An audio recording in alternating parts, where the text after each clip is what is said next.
Learning to ride a bike is a major milestone in most children's lives. According to Huffy Bikes, there are 10 basic steps in learning to ride a bike.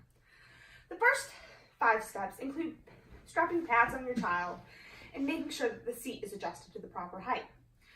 The rest of the steps are a little more difficult and involve teaching your child the basics of balancing, pedaling, and steering, all while keeping a grip on the bike and slightly letting go as the child makes its way down the street, hoping they don't notice until they've made it all the way there.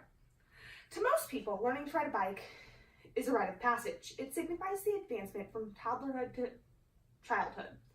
For me, however, learning to ride a bike taught me much more. Growing up, my father worked long hours. Given that, we both treasured the time we got to spend together. When it came time for me to learn how to ride a bike, my father took pride in the fact that he would be the one to teach me. It started on Saturday mornings. We'd wake up, go outside, drag my bike out of our cluttered garage, and strap my pink princess helmet on my head. He would then proceed to slowly show me how to work the pedals and the steering wheel on his own bike.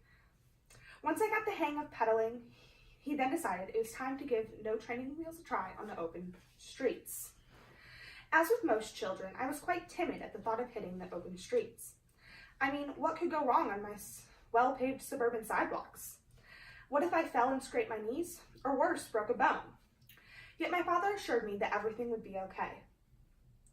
We started at one end of the sidewalk and made the goal to make it to the other end of the sidewalk by the end of the day. With my father standing beside me, one arm on my shoulder and one arm on my steering wheel, I slowly began pedaling. After a while, I had my fair share of scrapes and bruises. I ultimately wanted to give up, despite not making it to the other end of the sidewalk. I whined and cried in hopes that my father would just let me go inside.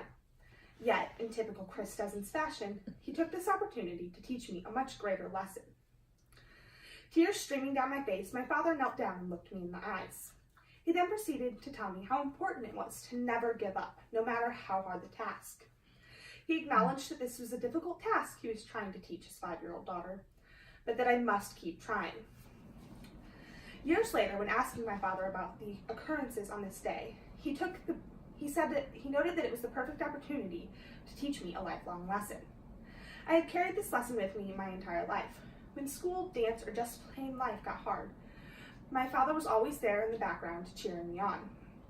There have been many days throughout my 18 years on this planet where I've wanted to throw in the towel and give up. But I always remember my dad kneeling down next to me and saying, "Easy stays home." I mean, who could forget it when you've heard it every day for the past 12 years?